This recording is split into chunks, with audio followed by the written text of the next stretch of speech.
Hello everyone, this is Vandana and welcome to CTET Adda. Start करेंगे आज का सेशन जिसमें हम पढ़ने वाले हैं केमिस्ट्री के बारे में। एसिड, बेस एंड सॉल्ट हमारा टॉपिक है। एसिड के बारे में हमने पढ़ रखा है पहले सेशन में, और आज का जो सेकेंड सेशन है जिसमें हम पढ़ने वाले हैं पीएच स्केल क्या होता है, ये टर्म किसने दिया था, यानी कि पीएच स्केल के बारे में पहले किसने बताया था। और उसके बाद हम पढ़ेंगे एक्वारेजिया क्या होता है। कुछ पदार्थ होते हैं जिनका पीएच स्केल पेपर में पूछ देता है सीटेट पेपर 2 के, तो उसके बारे में हम जानेंगे कि उनका पीएच स्केल क्या होता है। और जो कॉन्सेंट्रेटेड एसिड यानी कि सांद्र अम्ल होता है और डाइल्यूट एसिड यानी कि तनु अम्ल होता है, वो क्या होता है। और जो अम्लराज होता है और अम्लों का राजा होता है, उन दोनों में क्या डिफरेंस होते हैं। अम्लराज में कौन कौन सी गैस होती हैं, उनका रेशियो क्या होता है। और उसके बाद लास्ट हम पढ़ेंगे अम्लीय वर्षा के बारे में, एसिड रेन के बारे में, उसमें कौन सी गैसें होती हैं जो कि अम्ल वर्षा का कारण बनती हैं, उनके बारे में हम पढ़ने वाले हैं। तो फटाफट से चैनल को सब्सक्राइब कर लीजिए, क्योंकि हमारे चैनल पे आपको physics, chemistry, biology complete theory मिलेगी, प्रीवियस ईयर पेपर मिलेगा, और साथ ही साथ कंप्लीट करने के बाद मॉक टेस्ट भी प्रोवाइड किया जाएगा। तो चैनल को सब्सक्राइब कर लीजिए और बेल आइकन को प्रेस जरूर कर लीजिएगा, जिससे नोटिफिकेशन आपको मिलता रहे। तो और हाँ, डेली शाम 4 बजे आपको सेशन मिल जाएगा। 5-10 मिनट आगे पीछे नेटवर्क इशू की वजह से हो सकता है, लेकिन डेली शाम 4 बजे आपको सेशन मिल जाएगा। ठीक, तो स्टार्ट कर लेते हैं। पीएच स्केल के बारे में हम पढ़ने वाले हैं। पीएच स्केल, जिसे पीएच पैमाना बोलते हैं। पीएच पैमाना, पीएच पैमाना को ये किसने दिया था, सबसे पहले किसने बताया था? सोरेनसन ने बताया था। ठीक, सोरेनसन ने बताया था, यानी कि डिस्कवर किया था इन्होंने। और पीएच स्केल जो होता है, कुछ सब्सटेंस होते हैं। उससे पहले हम पी के बारे में जान लेते हैं। पी का अर्थ होता है पोटेज। ठीक, पोटेज होता है, और इसका अर्थ, ये एक जर्मन शब्द है। क्या है? जर्मन शब्द है, जिसका अर्थ होता है शक्ति। ठीक है, तो ये पी क्या बताता है, पीएच क्या बताता है? किसी भी सब्सटेंस की शक्ति को बताता है कि वो कितना अम्लीय है, कितना क्षारीय है, या फिर न्यूट्रल है। ठीक, तो पीएच स्केल के बारे में हम इस तरीके से, इसका रेंज 0 से लेकर के 14 तक होता है। अगर बीच में काटे तो ये 7 पे कटेगा। ठीक, तो इसका मतलब ये है कि इधर हम जाएंगे, 7 से इधर जाएंगे तो ये बेसिक होगा। कोई भी सब्सटेंस है तो 7 से इधर जाएगा, यानी कि 8, 9, 10 से लेकर के 14 तक किसी भी सब्सटेंस का पीएच है तो वो बेसिक कहलाएगा, क्षारीय कहलाएगा। ठीक, क्षारीय कहलाएगा। लेकिन किसी भी सब्सटेंस का जो पीएच 7 से लेकर के 0 के बीच है तो ये क्या कहलाएगा? ये एसिडिक कहलाएगा। ठीक, एसिडिक कहलाएगा, यानी कि अम्लीय कहलाएगा। ठीक, लेकिन किसी भी सब्सटेंस का अगर पीएच 7 है तो ये न्यूट्रल होगा। ठीक, न्यूट्रल, जैसे कि वाटर होता है, वाटर का पीएच 7 होता है। ठीक, अब आ जाते हैं कुछ सब्सटेंस के बारे में जान लेते हैं। सब्सटेंस यानी कि पदार्थ यहाँ पे है कुछ, जैसे कि पहला क्या हो जाएगा? पहला आपका हो जाएगा ब्लड जो होता है उसका पीएच क्या होता है? 7.4 होता है। ठीक, यहाँ पे पीएच हो जाएगा, पीएच मान क्या होता है? 7.4 होता है। दूसरा हम जानेंगे यूरिन। ठीक, यूरिन का पीएच क्या होता है? 6 होता है। तीसरा हम जानेंगे जो सलाइवा होता है, सलाइवा, इसका पीएच जो होता है 6.5 होता है। मोस्टली बहुत सारे पीएच मान है, बट आपको सिर्फ इतना ही याद रखना है, बहुत ज्यादा याद रखने की जरूरत भी नहीं है। ठीक, अब हम कहाँ चलेंगे, ये बात जान लेंगे। पहला पॉइंट यहाँ पे लिखेंगे कि 7 से कम अम्लीय कहलाएगा, अम्लीय। ठीक, दूसरा 7 से अधिक 7 से अधिक पीएच तो क्या कहलाएगा? क्षारीय कहलाएगा, क्षारीय। ठीक, और 7 के बराबर तो क्या कहलाएगा? उदासीन कहलाएगा, उदासीन। ठीक, तो ये तीनों पॉइंट हम याद रखेंगे। जिस भी पदार्थ का जो पीएच होता है 7 से कम तो अम्लीय, 7 से अधिक तो क्षारीय, 7 के बराबर तो उदासीन। ठीक, वाटर जो होता है इसका पीएच जो होता है 7 होता है। ठीक है, आपको क्वेश्चन में पूछ देगा, कोई भी सब्सटेंस दे दिया है जिसका पीएच आपको 1.2 दे देगा, फिर 1.5 दे देगा, या फिर 4 दे देगा, या फिर आपका 5 दे देगा, और इसमें से पूछ देगा कि सभी सब्सटेंस का जो पीएच मान है क्या है। ठीक, तो ये सभी क्या है, 7 से कम है। 7 से कम है तो सभी का क्या होगा, एसिडिक होगा नेचर। ठीक है, एसिडिक नेचर होगा। इस तरीके से क्वेश्चन में पूछ सकता है। अब आ जाते हैं हम एक्वारेजिया के बारे में पढ़ेंगे, जिसे अम्लराज बोलते हैं। एक्वारेजिया, ठीक है, अम्लराज। अम्लराज, अम्लराज क्या होता है, तो इसमें HCl और HNO3 इन दो गैस का मिश्रण होता है।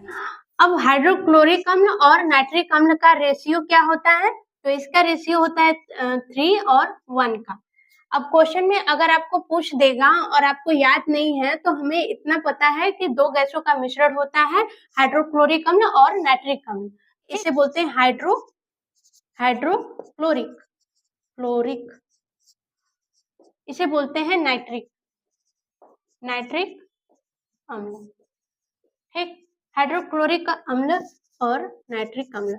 अब इनका अगर आपको रेशियो पूछ दिया जाए, तो जहाँ पे 3 है उसका 1 लिखेंगे, और जहाँ पे 1 है उसका 3 लिखेंगे। इस तरीके से हम याद रख लेंगे। एक्वारेजिया का रेशियो हमें पता हो गया।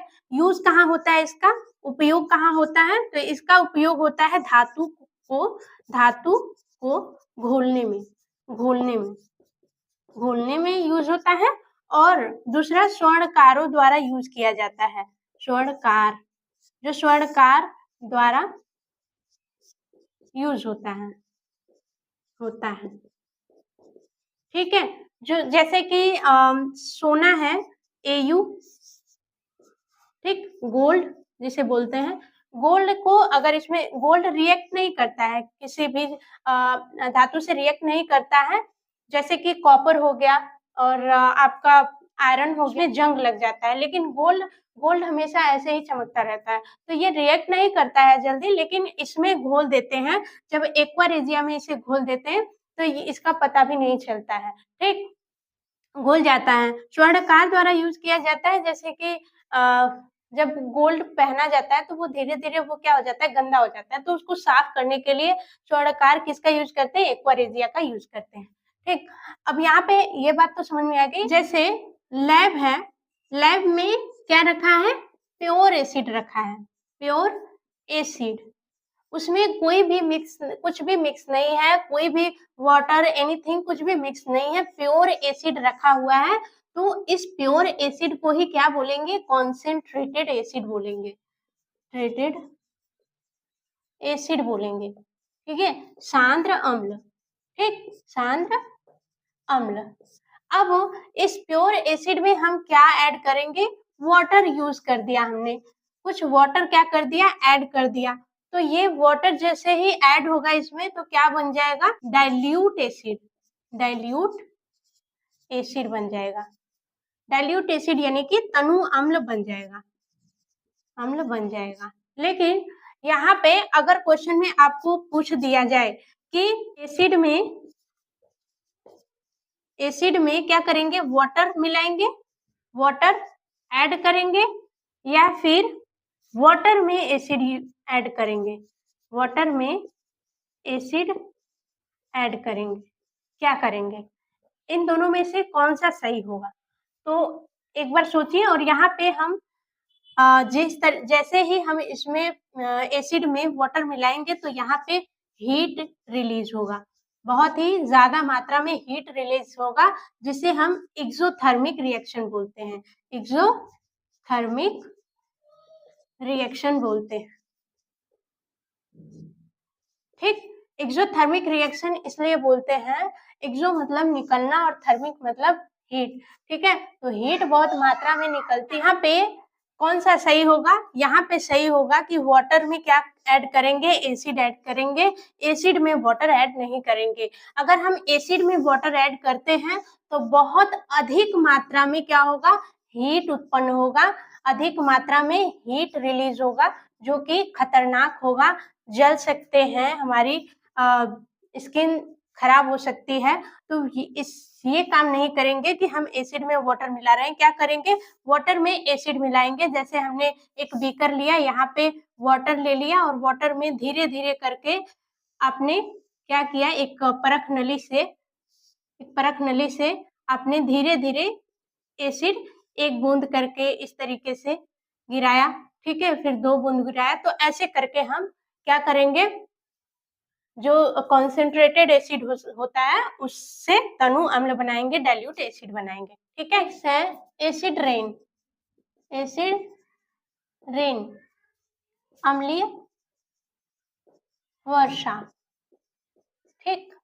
अम्लीय वर्षा क्या होता है, अम्लीय वर्षा, जैसे कि अम्लीय वर्षा का पहले काज जान लेते हैं, कारण क्या होता है। तो अम्लीय वर्षा का कारण होता है, मोस्टली ज्यादातर कारण क्या होता है, कारखानों से जो धुएं निकलते हैं, कारखानों से निकलने वाले धुआं, ठीक है, निकलने वाला धुआं, ठीक। कारखानों से निकलने वाला जो धुआं होता है, मोस्टली यही कारण होता है अम्लीय वर्षा का, ठीक है। जनरली घरों से जो धुआं निकलता है या फिर ज्वालामुखी जो फटता है उससे जो हम होता है, उन सारी चीजों से क्या होता है, अम्लीय वर्षा का कारण बनता है। लेकिन मोस्टली जो कारखानों से धुएं निकल रहे हैं, जो फैक्ट्रीज वगैरह हैं, इनसे ज्यादा दिक्कत होता है, जो अम्लीय वर्षा का ज्यादा कारण यही होते हैं, ठीक। तो इनसे क्या होता है, इनसे 2 गैसें निकलती हैं, कौन सी, SO2 निकलता है और NO2 निकलता है, ठीक। और जब बारिश होती है तो ये SO2 और NO वाटर से क्या हो जाते हैं, वाटर से मिलते हैं, ठीक है। वाटर से मिलते हैं तो ये SO2 क्या बना लेता है, H2SO4 बना लेता है, सल्फ्यूरिक अम्ल बना लेता है, सल्फ्यूरिक अम्ल, ठीक। और जो NO2 है, ये वाटर से मिलने के बाद क्या बना लेता है, HNO3 नाइट्रिक अम्ल बना लेता है, अब ये दोनों बारिश में घुलते हैं, जिससे क्या होता है, अम्लीय वर्षा होता है, ठीक है। अम्लीय वर्षा होता है और अम्लीय वर्षा का पीएच जो होता है वो क्या होता है, 5.6 से कम होता है। जैसे 5.6 से कम हुआ तो उसे क्या बोलेंगे, अम्लीय वर्षा बोलेंगे, ठीक है, अम्लीय वर्षा बोलेंगे। तो ये रीजन होता है, फैक्ट्री से जो धुएं निकलते हैं वो वाटर से, जैसे बारिश होती है, पानी से मिक्स होकर के क्या बनाता है, SO2 सल्फ्यूरिक अम्ल बना लेता है, और जो NO2 है, नाइट्रोजन डाइऑक्साइड, वो क्या करता है, नाइट्रिक अम्ल बना लेता है। दोनों जब पानी में घुलते हैं तो वही क्या बनाते हैं, अम्लीय वर्षा का कारण बनते हैं, ठीक है। तो इतना रहने देते हैं, बाकी करेंगे नेक्स्ट वीडियो में, ताकि कम करेंगे, लेकिन बहुत ही डिटेल करेंगे ताकि कोई भी क्वेश्चन छूटे ना, और किस तरीके से क्वेश्चन पूछेगा वो भी डिस्कस साथ साथ में किया जा रहा है कि कहाँ से किस तरीके से क्वेश्चन पूछ रहा है, ठीक। तो पढ़ते रहिए और डेली शाम 4 बजे आपको क्लासेस मिल जाएंगी। चैनल को सब्सक्राइब कर लीजिए, कंप्लीट फिजिक्स, केमिस्ट्री, बायोलॉजी की थ्योरी मिलेगी। Bye bye, take care and thanks for watching.